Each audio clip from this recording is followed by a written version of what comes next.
Sebagai negara demokrasi, Indonesia memiliki pilar utama dalam memilih pemimpin, yaitu pemilu. Apakah Anda tahu, terhitung hingga saat ini, pemilu di Indonesia telah terlaksana sebanyak 12 kali. Dan di tahun 2024 nanti, kita akan mengadakan pemilu ke-13. Lalu bagaimana sih pemilu dari masa ke masa di Indonesia? Tahun 1955 adalah kali pertama Indonesia melaksanakan pemilu. Awalnya direncanakan tahun 1946, namun sayangnya pemilu ini gagal terlaksana dan terpaksa mundur. Pemilu pertama ini dilakukan 2 tahapan.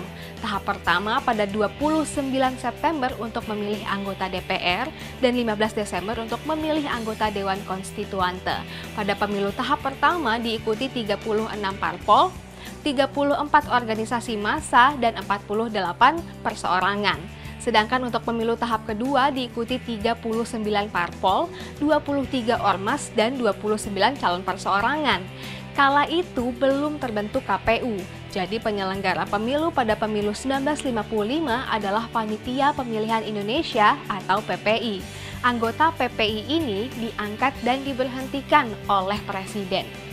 Nah, pemilu kedua seharusnya berlangsung pada tahun 1958, namun lagi-lagi harus mundur karena adanya masalah keamanan, sehingga pemilu kedua baru berlangsung 13 tahun kemudian, yaitu pada 3 Juli 1971. Pemilu 1971 berlangsung di era Presiden Soeharto. Pemilu ini bertujuan memilih anggota DPR dan DPRD yang diikuti oleh 10 parpol dan 1 ormas. Pemilu selanjutnya yaitu pemilu ketiga digelar tahun 1977. Dilakukan secara serentak di tanggal 2 Mei 1977 untuk memilih anggota DPR dan DPRD. Jumlah peserta pemilunya hanya 3. Berbeda dengan 2 pemilu sebelumnya yang diikuti oleh banyak peserta.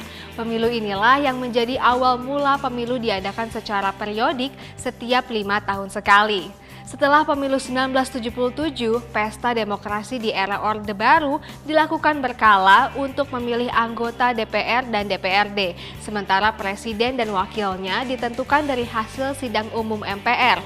Terhitung 6 kali pemilu diselenggarakan di Orde Baru, 6 kali juga peserta pemilu hanya diikuti oleh 3 partai, Partai Persatuan Pembangunan, Partai Demokrasi Indonesia, dan Partai Golongan Karya.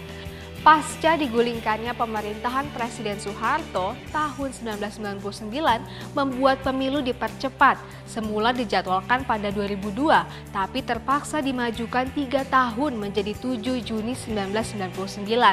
Pemilu ini menjadi sejarah pemilu pertama di era reformasi. Ada 48 partai peserta yang ikut meramaikan kontestasi, tapi hanya 21 partai yang mendapatkan kursi di parlemen. Pemilu selanjutnya di era reformasi terjadi tahun 2004. Pemilu ini menjadi saksi sejarah di mana pertama kalinya rakyat Indonesia bisa memilih presiden dan wakilnya secara langsung. Selain itu, pemilu 2004 juga menjadi lahirnya Dewan Perwakilan Daerah atau DPD, serta dibentuknya penyelenggara pemilu yang bersifat nasional, yaitu Komisi Pemilihan Umum atau KPU. Pelaksanaan pemilu 2004 dilaksanakan bertahap, pemilu legislatif pada 5 April 2004, lalu Pilpres putaran 1 di 5 Juli 2004 dan putaran 2 pada 20 September. Kemudian pada pemilu 2009 hingga 2019 dilakukan dengan metode yang sama dengan pemilu 2004, namun dengan beberapa penyesuaian. Dengan adanya kemudahan dan segala hal yang telah dipersiapkan oleh panitia penyelenggara pemilu, rasanya tidak ada alasan bagi kita untuk tidak berpartisipasi dalam pemilu 2024 nanti. Jadi jangan lupa untuk gunakan hak pilihmu dengan bijak dan jadilah bagian dari sejarah pemilu Indonesia.